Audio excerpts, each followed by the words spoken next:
My former boss contacted me a few days ago with an unusual request. She wanted to know if I was interested in sleeping with her while her husband watched us. I said I was the wrong guy for the job, but she disagreed and said I was the perfect guy based on a random one-night stand we had years ago before she remarried. She said her new husband wanted to watch her fuck another guy, and she was into it. I agreed to discuss the possibility in person, especially when she offered to pay for dinner. I forgot how attractive she was until I saw her face to face. She introduced me to her new husband, who wanted me to understand that all he wanted was to be an observer in the bedroom. He made it sound like the worst-case scenario was that I would have sex, which I believed, so yeah, I said yes. Fast forward to the fucking. A couple of days had now passed since I said yes. I was in the missionary position when I heard snoring and farting coming from the so-called observer. The husband passed out at some point, but obviously not quietly, which affected my concentration on the sex because the snoring was distracting and the farting was disgusting. My ex-boss apologized on her husband's behalf before grabbing the box of tissues next to the bed and aggressively hurling it at her unconscious husband. Aim was off, and the tissue box missed the target, prompting my ex-boss to hysterically scream her husband's name over and over into my ears, while I was still laying pipe and trying to pretend that absolutely nothing weird was happening. The husband eventually woke up after my ex-boss managed to scream his name at the top of her lungs. Cue all-out war. My ex-boss called her husband rude for falling asleep. The husband said he had a long day at work. My ex-boss scoffed and said he had no clue what a long day at work looked like because what he did in one day was nothing compared to what she had to do every day as an independent businesswoman. The husband said he had zero energy for another boss bitch speech. My ex-boss looked at me and said her husband had zero energy on a permanent basis. I asked both of them if they wanted me to stop fucking and give them privacy because I was awkwardly thrusting in silence while listening to them. My ex-boss said I should ask her husband since the whole thing was his idea. The husband unexpectedly slapped my butt on his way towards the bedroom door and said I should come and call it a night. I didn't come, but I did call it a night when I realized that my desire to get away from my ex-boss and her husband outweighed my desire to get off. One-night stand should have been enough, but I just had to come back for more, which I now regret. Agreed to sleep with my ex-boss while her husband watched us. But the husband fell asleep mid-sex, which affected my performance because he was snoring and farting throughout. An argument ensued between husband and wife while I was still trying to stick to the plan and have sex. Never came. Went home. Instant regret. Comment 1. At the risk of sounding like a hater, how good of pipe laying could have been going on if spectators falling asleep? Oop. I think I was boring to watch, especially during foreplay. I might have spent too much time between the wife's legs from the husband's POV. I had a dream that the husband passed out because he wanted all of us to roleplay as X-Men characters, but his wife shut it down because she believed it was too cringe and childish, so he stopped being invested. If the husband got his way, though, I would have been a horny Cyclops, the wife would have been a slutty Jean Grey, and the husband would have been a pervy Professor X who loved to watch his students hook up. Anyway, moving on. Update. So, there I was, face to face with my former boss and her flatulent husband once again. I agreed to meet them at the same restaurant as the last time because the free food was the only good thing I remembered. The purpose of the meeting, according to my former boss, was to clear the air following what happened. A phone call or a message or no communication at all would have been more than acceptable for me because I just wanted to move on. But my ex-boss insisted on restoring peace in person. I eventually said yes. The husband was in the men's room when I showed up for the meeting, which made me laugh a little on the inside because it seemed like an unintentional nod to how active his ass was during our previous interaction. My ex-boss thanked me for agreeing to meet with her and said her husband would join us soon. Meanwhile, she apologized for how unfortunate things turned out when we had sex before telling me that she had been brainstorming ways to improve the experience for next time. The husband emerged from the men's room at that moment and greeted me with an awkward fist bump and an unspoken hello again, while his wife was trying to convince me to accept another invitation into their bedroom. She persuaded me to at least hear her out before I said yes or no. Her plan was to pivot her approach in the bedroom and embrace the dominant position during sex because she believed her husband would be less likely to fall asleep again if he was watching her put on a show and take control. My ex-boss paused at that point and looked at her husband like that was his cue to swallow his sushi and add to what she was saying. The husband pointed his chopsticks at me and said he expected more energy from a young guy, but based on what he observed while he was still awake, I was fucking his wife the same way he fucked his wife whenever he's more in the mood to masturbate. I said having sex with another man's wife while the man was in the room was like trying to poop comfortably while a random person was watching. The husband asked if I made moaning noises when I pooped. I said my moans mid-poop was dependent on how hard I had to push to unclog my colon. The husband said I might need to start pretending that I'm pushing as hard as possible when I sleep with someone because I never made a sound when I was intimate with his wife, which apparently contributed to his struggle to stay awake. I said pretending to poop during sex was sound advice coming from a guy who was unable to stop farting while I was fucking in front of him. My ex-boss pushed her plate away and said she lost her appetite listening to us. I said I didn't think I was sexually compatible with my ex-boss and her husband and suggested that they get another guy for the job. My ex-boss pointed out that the two of us were very sexually compatible when we had our one-night stand prior to her meeting her husband. I said I wouldn't call that sexually compatible since she was my boss back then and both of us were drunk. The husband said now he lost his appetite too. I said I had someone in mind that might be perfect for what they want. The husband sarcastically asked if it's another young employee his wife hooked up with. I said it was one of my more sexually experienced friends. My ex-boss said if it's not me then it's no one. The husband encouraged his wife to at least allow me to provide more information about my friend before instantly calling off the whole thing. The information I provided prompted my ex-boss and her husband to agree to meet my friend. I contacted my friend the following day and explained the situation.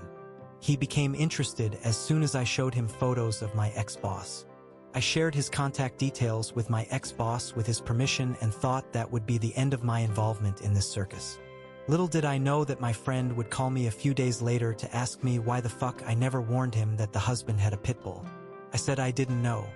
My friend said he had to fuck my ex-boss in front of the husband and his hellhound. I asked my friend if the pit bull did anything to hurt him.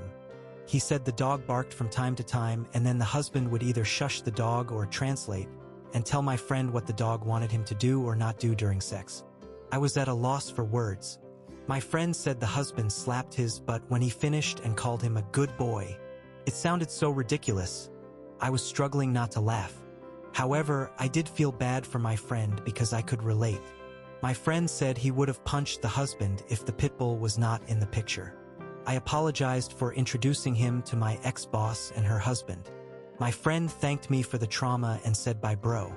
I decided to do what I should have done after my last post and blocked my ex-boss. She's crazy, but I think she somehow married someone even crazier.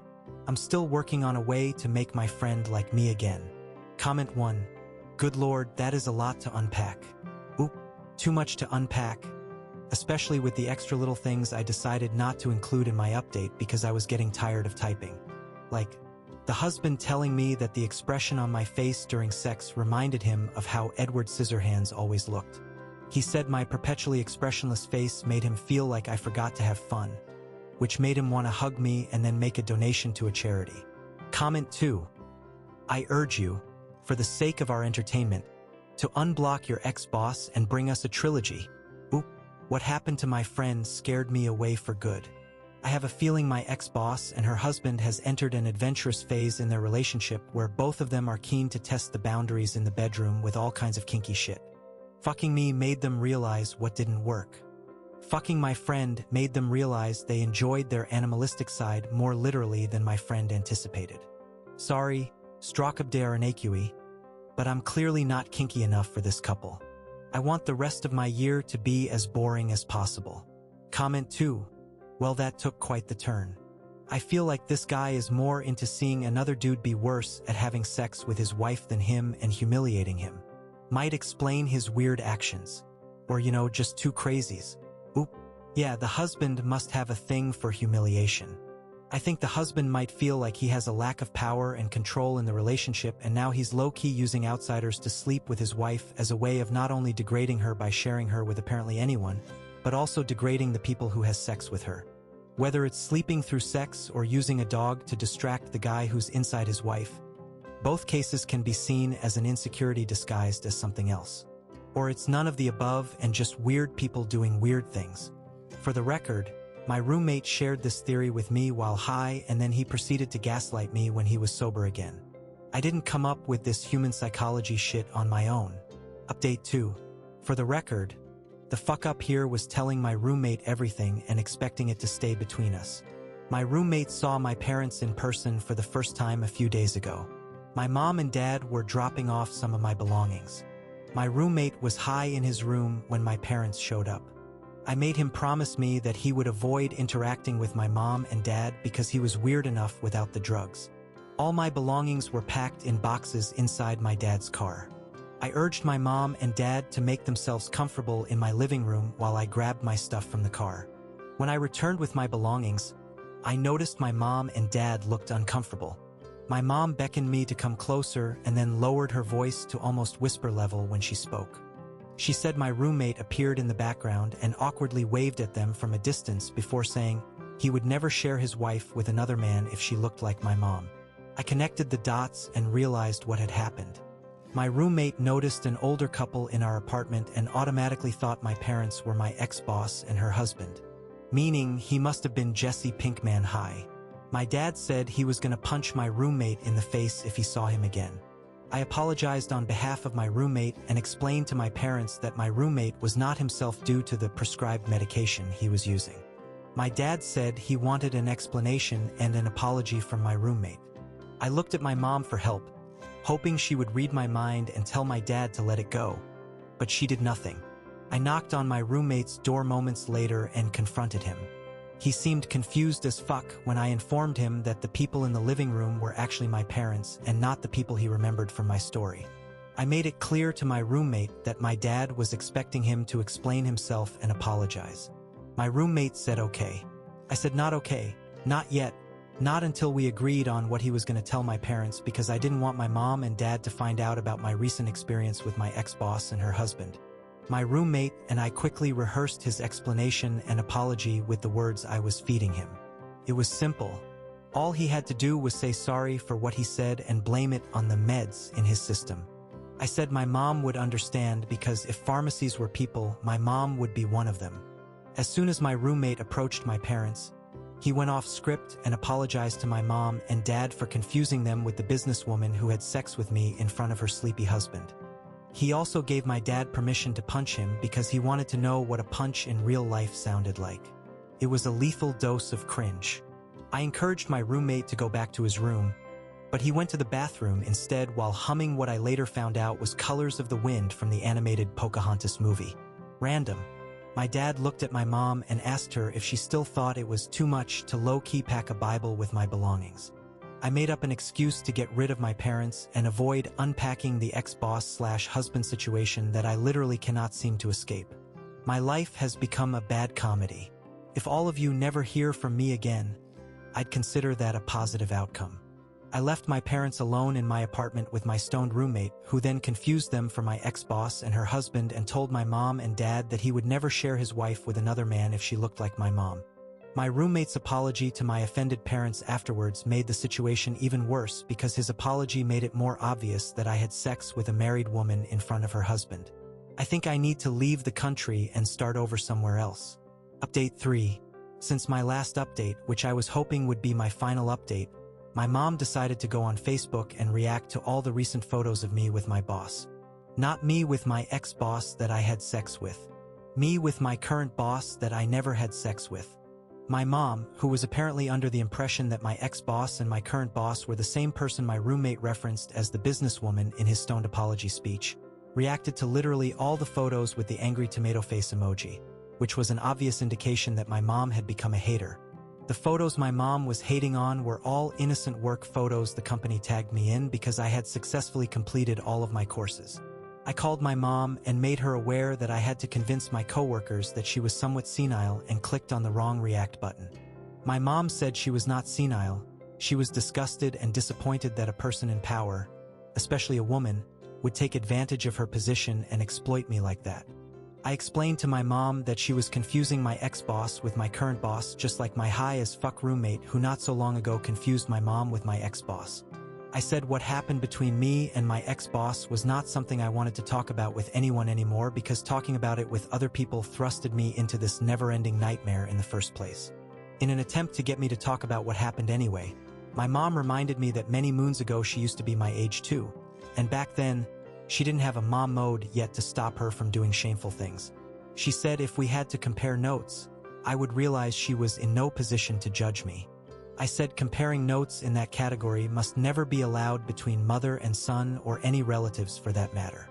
My mom encouraged me to choose an evening when I would be available to have dinner with her and my dad to celebrate my achievements at work and to assure them that everything was okay. I explained to my mom that everything would be okay if everyone forgot about my ex-boss. I also made it clear to my mom that there was no need for celebration because my so-called achievements at work were compulsory courses I was forced to complete for my performance review to be approved. My mom said she was going to make lasagna. I said, "Nice try, Mom." The following evening, I was eating lasagna with my mom and dad at their house. Enjoying my mom's lasagna without getting flashbacks of my ex-boss was almost impossible because eating with my parents made me feel like I was on another awkward dinner date with my ex-boss and her husband where the free food, albeit delicious, eventually became my downfall. Losing my appetite due to PTSD, post-traumatic sex disorder, was one thing. But what made me want to projectile vomit my lasagna was my mom sharing some of her pre-mom mode experiences with me so that I could appreciate her vulnerability and be like, "Thanks, Mom, for going back in time to your hoe phase. Let me follow your lead and tell you where my dick has been recently." I managed to tune out my mom's monologue when she got to the part where she hooked up with a manipulative guy who never mentioned his fiancée and only wanted to have sex on staircases. When my mom was finally done talking, I said it was time for me to go. My dad agreed. My mom still expected me to open up about what happened with my ex-boss, but I refused. I left moments later with the bad taste of tainted lasagna in my mouth and the added trauma of knowing too much information about my mom's sexual history. End of third update. There will be no more updates going forward. It makes no sense for me to keep posting about my ex-boss if I'm hoping to forget about my ex-boss. It's been a roller coaster and I'm glad some of you enjoyed the ride. But I think it's time for me to go back to being a lurker.